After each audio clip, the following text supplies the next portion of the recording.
नमस्कार दोस्तों, मैं सुनील कुमार आरपी कोचिंग में आपका स्वागत करता हूं। इस दैनिक करंट अफेयर क्लास में हम द हिंदू और पीआईबी के महत्वपूर्ण समाचारों का परीक्षा उपयोगी विश्लेषण करेंगे। यदि आप किसी भी प्रतियोगी परीक्षा की तैयारी कर रहे हैं तो यह क्लास आपके लिए बेहद महत्वपूर्ण है। आइए शुरू करते हैं आज के करंट अफेयर। 18 जुलाई 2026 को भारत के पहले निजी तौर पर विकसित कक्षीय प्रक्षेपण यान यानी विक्रम-1 का पहला ऑर्बिटर लॉन्च किया गया। प्रधानमंत्री नरेंद्र मोदी ने इसे भारत की अंतरिक्ष यात्रा में एक ऐतिहासिक उपलब्धि बताया और स्काई रूट एरोस्पेस को शुभकामनाएं दी। यह क्या है? इसके द्वारा लॉन्च किया गया। किसके द्वारा? Aerospace, Skyroot Skyroot aerospace द्वारा। विक्रम-1 एक 4 चरण प्रक्षेपण यान है। 4 स्टेज का क्या है? ये प्रक्षेपण यान है जिसे तेज, किफायती और मांग के अनुसार उपग्रह प्रक्षेपण सेवाएं प्रदान करने के लिए विकसित किया गया है। यह भारत के निजी अंतरिक्ष क्षेत्र की बड़ी उपलब्धि है। यह भारत का पहला निजी तौर पर विकसित कक्षीय प्रक्षेपण यान है। इसका विकास किसने किया है? Skyroot aerospace. प्रधानमंत्री ने नागरिकों, विशेषकर युवाओं से इस मिशन को देखने और इंडिया विथ विक्रम-1 के माध्यम से टीम को शुभकामनाएं देने का आह्वान किया। विक्रम-1 का प्रक्षेपण भारत के अंतरिक्ष क्षेत्र में निजी भागीदारी, नवाचार, स्टार्टअप, संस्कृति और अंतरिक्ष क्षेत्र में किए गए सुधारों की सफलता को दर्शाता है। यह भारत की वाणिज्यिक अंतरिक्ष क्षमताओं को भी मजबूत करेगा। विक्रम-1 मिशन भारत के अंतरिक्ष कार्यक्रम में निजी क्षेत्र की बढ़ती भूमिका का यह प्रतीक है। यह मिशन युवाओं को विज्ञान, प्रौद्योगिकी और उद्यमिता क्षेत्र में नवाचार के लिए प्रेरित करेगा तथा भारत को वैश्विक अंतरिक्ष प्रक्षेपण सेवाओं के प्रमुख केंद्र के रूप में स्थापित करने में यह सहायता करेगा। क्या करेगा? सहायता करेगा। आज की अगली खबर है इंडिया पोस्ट शुभंकर मस्ककॉट डिजाइन प्रतियोगिता। 18 जुलाई 2026 को संचार मंत्रालय ने डाक विभाग यानी इंडिया पोस्ट ने इनोवेट इंडिया माई गांव प्लेटफॉर्म पर इंडिया पोस्ट शुभंकर यानी कि किसकी बात हो रही है? मस्ककॉट डिजाइन प्रतियोगिता शुरू की। इसका उद्देश्य इंडिया पोस्ट के लिए ऐसा आधिकारिक शुभंकर तैयार करना जो विश्वास, विश्वसनीयता, समावेशिता एवं सेवा और डिजिटल नवाचार के मूल्यों को दर्शाए। यह प्रतियोगिता 15 जुलाई से 15 अगस्त 2026 तक आयोजित की जाएगी। इसमें सभी भारतीय नागरिक भाग ले सकते हैं। प्रतिभागियों को मौलिक शुभंकर डिजाइन, शुभंकर का नाम तथा संक्षिप्त अवधारणा पत्र यानी कि कॉन्सेप्ट नोट्स माई गांव प्लेटफॉर्म पर जमा करना होगा। प्रतियोगिता में कुल 2 लाख की पुरस्कार राशि घोषित की गई है। कुल कितना? 2 लाख की। शुभंकर डिजाइन के लिए 75,000, 50,000 और 25,000, जबकि शुभंकर नामकरण के लिए कितना? 25,000, 15,000, 10,000 के पुरस्कार दिए जाएंगे। सभी विजेताओं को प्रमाण पत्र प्रदान किया जाएगा। सभी विजेता को क्या दिया जाएगा? प्रमाण पत्र दिया जाएगा। चयनित शुभंकर इंडिया पोस्ट का आधिकारिक ब्रांड एम्बेसडर बनेगा। जो चयन होगा वो क्या बनेगा? Brand ambassador. इसका उपयोग प्रचार अभियानों, डाक टिकट उत्पादों, जन जागरूकता कार्यक्रमों, प्रदर्शनियों, सोशल मीडिया और अन्य अधिकारी संचार में किया जाएगा। यह प्रतियोगिता जन भागीदारी, रचनात्मक और डिजिटल इंडिया को बढ़ावा देने की पहल है। इसका उद्देश्य नागरिकों, विशेषकर छात्रों, कलाकारों और डिजाइनरों की भागीदारी से इंडिया पोस्ट की आधुनिक और आकर्षक ब्रांड पहचान विकसित करना है। आज की अगली खबर है भूमि एवं ऋण हेतु डिजिटल सार्वजनिक अवसंरचना। 18 जुलाई 2026 को ग्रामीण विकास मंत्रालय के भूमि संसाधन विकास DOLR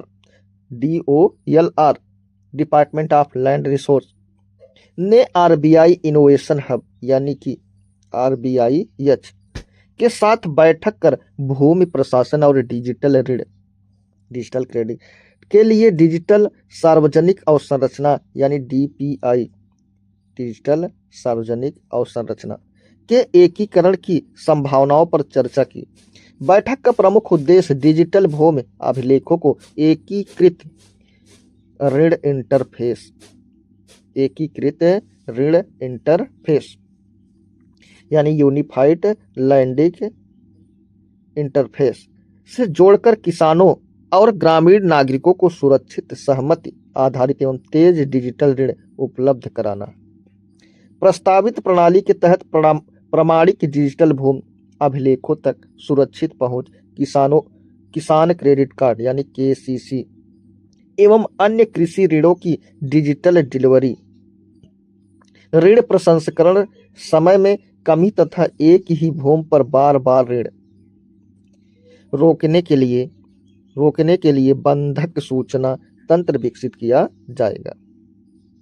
बैठक में ULPIN यानी कि unique land parcel identification number भू आधार के उपयोग का विस्तार, सामान्य डेटा मानकों डाटा स्टैंडर्ड API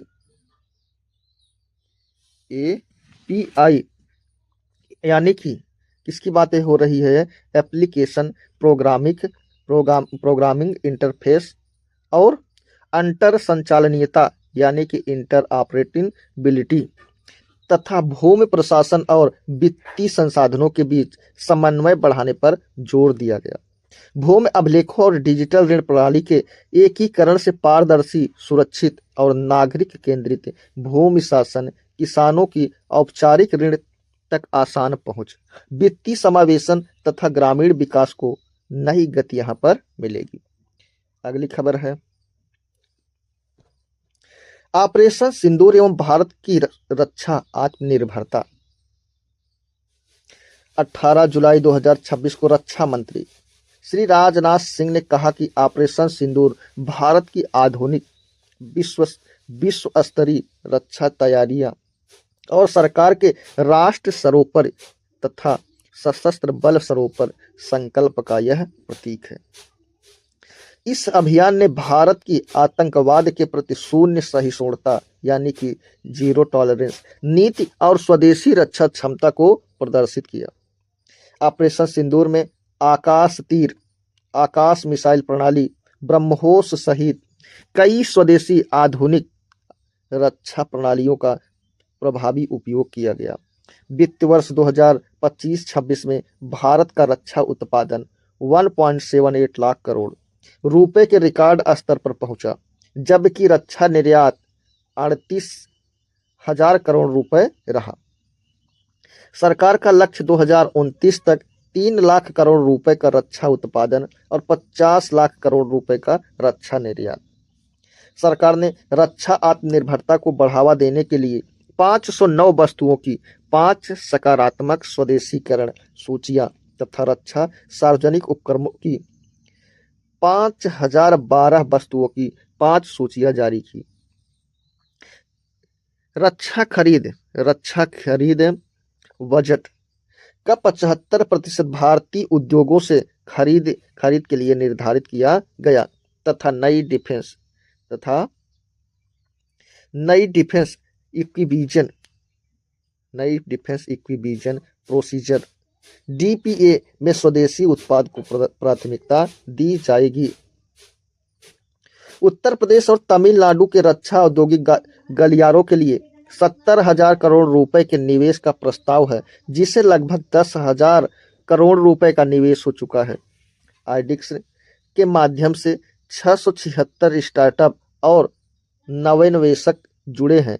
551 अनुबंधों पर हस्ताक्षर हो चुके हैं तथा स्टार्टअप एवं MSME से 2400 करोड़ रुपए से अधिक की खरीद और 1500 करोड़ रुपए की नई तकनीकी परियोजनाओं की मंजूरी दी गई है। भारत का लक्ष्य केवल रक्षा आयातक नहीं, बल्कि आत्मनिर्भर और वैश्विक रक्षा निर्यातक बनना। स्वदेशी हथियार, नवाचार स्टार्टअप यानी MSME और रक्षा उद्योग के सशक्तिकरण के माध्यम से 2047 तक विकसित भारत और वैश्विक रक्षा शक्ति बनने की दिशा में तेजी से कार्य किया जा रहा है। आज की अगली खबर है, व्हाइट रैबिट टेक्नोलॉजी आधारित भारतीय मानक समय यानी IST प्रसार नेटवर्क इंडियन स्टैंडर्ड टाइम 16 जुलाई 2026 को केंद्रीय मंत्री प्रहलाद जोशी ने बेंगलुरु के क्षेत्रीय संदर्भ मानक प्रयोगशाला RRSL यानी क्षेत्रीय संदर्भ मानक प्रयोगशाला रीजनल रेफरेंस स्टैंडर्ड लेबोरेटरी में व्हाइट रैबिट टेक्नोलॉजी आधारित भारतीय मानक समय यानी IST इंडियन स्टैंडर्ड टाइम प्रसार प्रदर्शन नेटवर्क का उद्घाटन किया। इसका उद्देश्य एक राष्ट्र एक समय, भारतीय मानक समय रेखा कौन सी है, 82/1/2। अब यहाँ पर ये बता रहे हैं एक राष्ट्र एक समय पहल के तहत पूरे देश में सुरक्षित और अत्यधिक सटीक भारतीय मानक समय यानी IST उपलब्ध कराना है। यह नेटवर्क उपभोक्ता मामले विभाग CSIR council of scientific and industrial research, राष्ट्रीय भौतिक प्रयोगशाला CSIR NPL, CSIR यानी council of scientific and industrial research और नेशनल फिजिकल लैबोरेटरी और ISRO Indian space research organisation द्वारा संयुक्त रूप से विकसित किया गया RRSL बेंगलुरु और NSE चेन्नई के बीच व्हाइट रैबिट टेक्नोलॉजी के माध्यम से भारतीय मानक समय के सुरक्षित प्रसार का सफल सत्यापन भी पूरा किया गया। यह प्रणाली